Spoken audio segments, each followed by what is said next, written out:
Nous sommes le mardi 2 décembre. Robert Namias, le nouveau directeur de Nice Matin, tient dans ses mains la toute nouvelle une du journal. Ce qui est formidable, c'est qu'elle a beaucoup évolué, même en 3-4 jours. C'est-à-dire que les premières unes qu'on avait modifiées n'étaient pas du tout ça. Là, franchement, ça a de l'allure. Je trouve que c'est un beau journal, très beau journal. Vraiment, je suis très content. Ouais. Une dernière vérification, un dernier coup d'œil. Ce numéro-là n'est pas comme les autres. Il y a encore quelques mois, l'avenir du journal était loin d'être clair. Cette une, c'est le symbole de la victoire des employés de Nice Matin. Je suis content parce qu'on retrouve l'ancienne une avec à nouveau le grand quotidien du Sud-Est. C'est un renouveau pour nous, pour redémarrer pour l'avenir. On est en fonction les uns et les autres dans nos nouveaux postes que depuis aujourd'hui. Le 26 mai dernier, l'entreprise est placée en redressement judiciaire. Après un passage par le tribunal de commerce, les nouveaux propriétaires du journal, ce sont eux. Merci, vraiment merci de tout cœur de faire ce journal. Merci à Nice Matin, vraiment. Cette nouvelle une, c'est le renouveau de Nice Matin. Un pari sur l'avenir. Car l'entreprise est loin d'être sauvée. Elle perd 1 million d'euros par mois et accuse une baisse de 5% des ventes par an. Il y a tout à faire pour le journal aussi, qui est pas tiré d'affaire. Il y a une première étape qui a été franchie avec la victoire de la SKIC, mais maintenant il faut que le journal puisse se reconstruire et puis puisse financièrement devenir rentable. Et là, c'est un vrai défi, quoi. En rachetant leur journal, les employés sauvent des centaines d'emplois. Face à leur offre, le groupe Rossel et l'homme d'affaires Georges Ghosn menaçaient de supprimer plus de 300 postes. J'approche des 50 ans, 27 ans de boîte, je me dis, ouais, si j'étais parti dehors, qu'est-ce que j'aurais fait, quoi. Il aurait peut-être fallu refaire une formation dans autre chose, parce que dans ce métier-là, il n'y a pas énormément de débouchés. Il est 2 h du matin. Déjà empaquetée, l'édition du 2 décembre sort de l'imprimerie. Elle arrive directement sur les quais.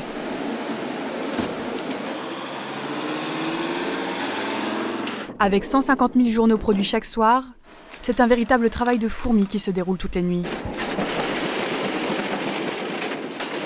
Une course contre la montre pour que le titre arrive avant l'ouverture des kiosques et des bureaux de tabac. Le kiosque du marché Fortville, c'est le plus gros vendeur de Nice Matin de Cannes, sa principale source de revenus. André Puccinelli a vu son chiffre d'affaires baisser ces dernières années. Le renouveau, il l'attend aussi. La une de Nice Matin a l'air très bien. C'est la une qu'ils avaient au tout début du journal. Ça a l'air assez bien détaillé. Et après, maintenant, il faut voir l'usage, quoi. Il faut voir les lecteurs s'ils vont apprécier cette une-là.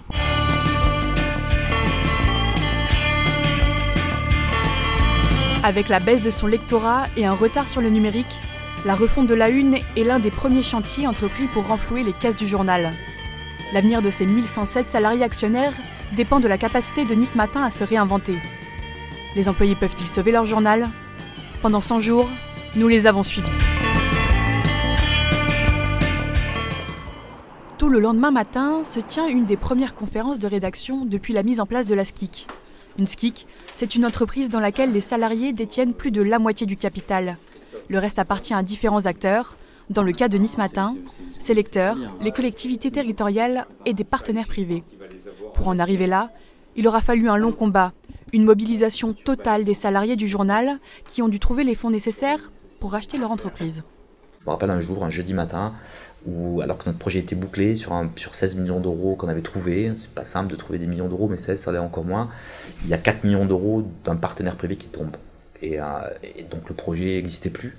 Parce qu'avec 12 millions d'euros de capital, on est certain qu'on ne passerait pas devant le tribunal de commerce. Et là, on a trouvé les ressources collectives de se dire non, on ne peut pas lâcher. Il y a une phrase du Tché qui dit « Soyons raisonnables, exigeons l'impossible ». C'est ce qu'on a essayé de faire à tout moment, en se disant « Après tout, qu'est-ce qu'on a à perdre ?» Sinon, à se dire que si on devait disparaître, on l'aurait fait debout. Une victoire qui ne s'est pas fait sans perte. Après 30 ans dans l'entreprise, Jean-Michel Chevalier fait partie de la vague de départ nécessaire au redressement du journal. 35 ans de carrière, c'est beaucoup de souvenirs. Là, je vois passer quelques mois ou quelques années de travail.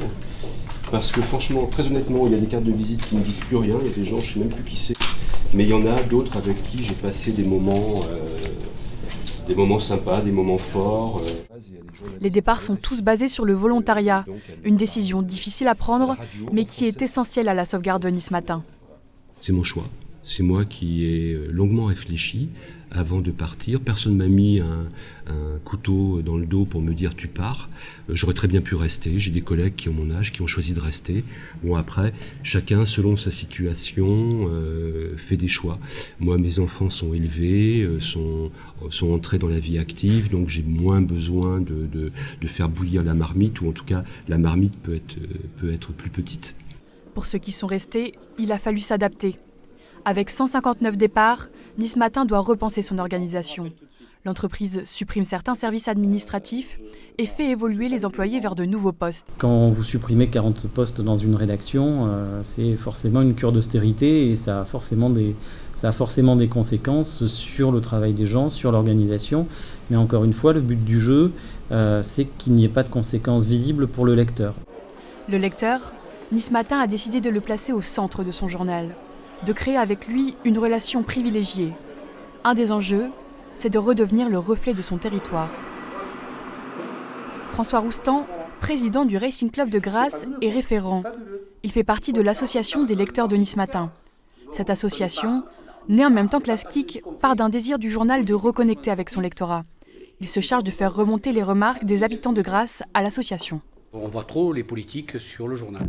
Voilà. Je pense que dans des manifestations un peu qui ne sont pas politiques à 100%, on pourrait éviter régulièrement de mettre les politiques. On pourrait faire une autre vision de tout ce qui peut être autour, tant d'une organisation sportive qu'associative, une conférence. Voilà. Ça fait partie des points, par exemple, qui sont remontés régulièrement.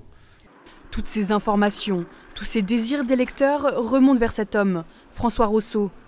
Cet ancien journaliste va jouer un rôle au conseil de surveillance du journal et va tenter de le replacer dans le droit chemin. Le journal avait pris un petit peu des orientations qui l'éloignaient de la proximité, des préoccupations premières des lecteurs, en donnant plus de place à des faits qui concernaient moins le local. Or, Nice Matin, et c'est ce qui fait sa force, comme toute la presse quotidienne régionale, c'est le local, parler de ce qui intéresse les gens.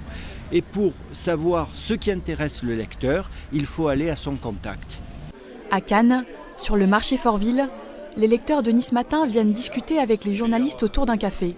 Au programme, l'évolution de la ville. Et ça serait bien aussi que la ville de Cannes fasse comme Paris. Les Cannois confient aux reporters leurs idées, plaintes ou remarques pour améliorer leur quartier. Depuis la création de la SKIC, ces rencontres entre les journalistes et les habitants se font régulièrement et donnent lieu à une édition spéciale dans le journal. Tout au long de la semaine, on fera 2 pages chaque jour sur une thématique. Donc du 9 au 14 février, on va aborder 5 thématiques que l'on va décortiquer, dans lesquelles aussi on va parler des gens qui font bouger le quartier, de bons plans et de tout ce qui concerne la vie des Cannois. Nice Matin a donné une voix à ses lecteurs, à voir maintenant si le quotidien décidera de l'entendre. Au mois de janvier, l'entreprise fait appel à des intervenants extérieurs pour organiser des séminaires.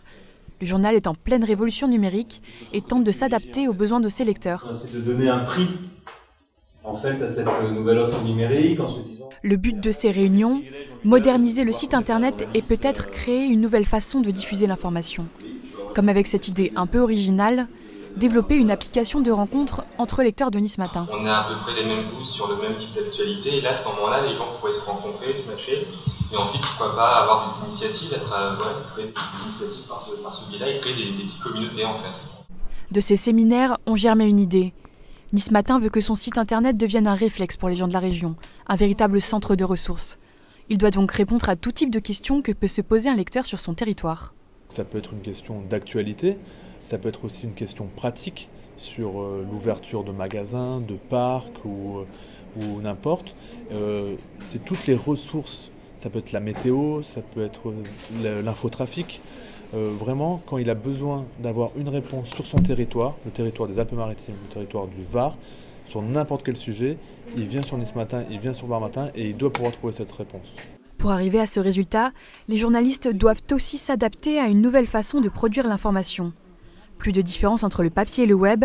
À Nice Matin, le journaliste doit en théorie alimenter aussi bien le site internet que l'édition papier. Dans un monde idéal, il rentre à l'agence.